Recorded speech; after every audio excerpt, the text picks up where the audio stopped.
Bonjour, je vais vous présenter les prépositions italiennes.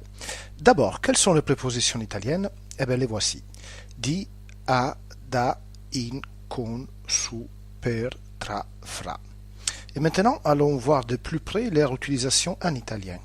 Alors d'abord la préposition di, qui signifie de, et on l'utilise surtout pour la propriété, par exemple la macchina di Carlo, et la matière, un vestito di lana.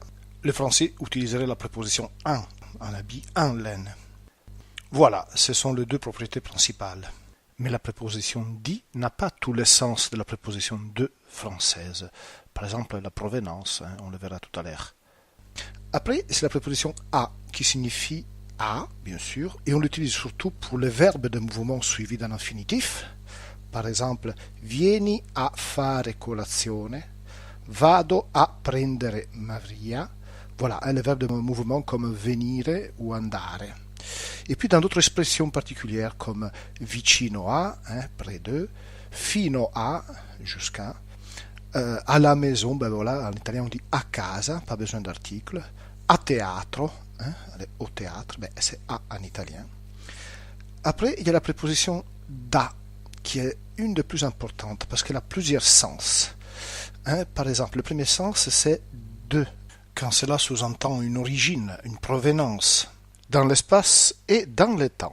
Je viens de Rome, vengo da Roma. Après ça aussi le sens de depuis, qui marque l'origine dans le temps. Studio l'italiano da 3 anni. Il a aussi le sens de chez. Vado da Luigi, je vais chez lui. Et aussi le sens de par. Le but marqué par Ronaldo. Il gol segnato da Ronaldo. Ou le livre écrit par Victor Hugo. Il libro scritto da Victor Hugo. Ensuite, on a la préposition in, qui veut dire parfois un et parfois dans. Alors attention, on utilise in dans le complément de lieu particulier comme in giardino, in cucina, in macchina, in città, in Toscana, in Europa, mais aussi in un giornale, in un armadio, in questa circostanza, où le français utiliserait le dans, l'italien utilise in. Attention, on doit donner des dates, des années, et on ne dit pas in 1956, mais on dit nel 1956, et c'est pas, donc in c'est un article contracté.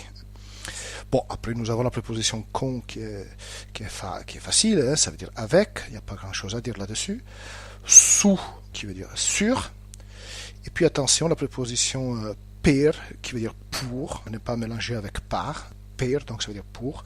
La préposition per signifie le but ou la cause.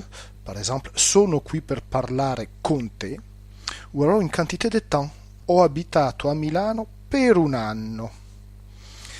Après, nous avons les deux prépositions synonymes, c'est tra et fra, qui signifient la même chose. Tra et fra, on peut les utiliser indifféremment. Et par contre, ils traduisent les deux prépositions françaises entre et parmi. Voilà, les deux. Mais ça peut aussi traduire l'expression pour exprimer un laps de temps. Comme par exemple le français utilise dans une semaine, dans une heure, dans 5 minutes.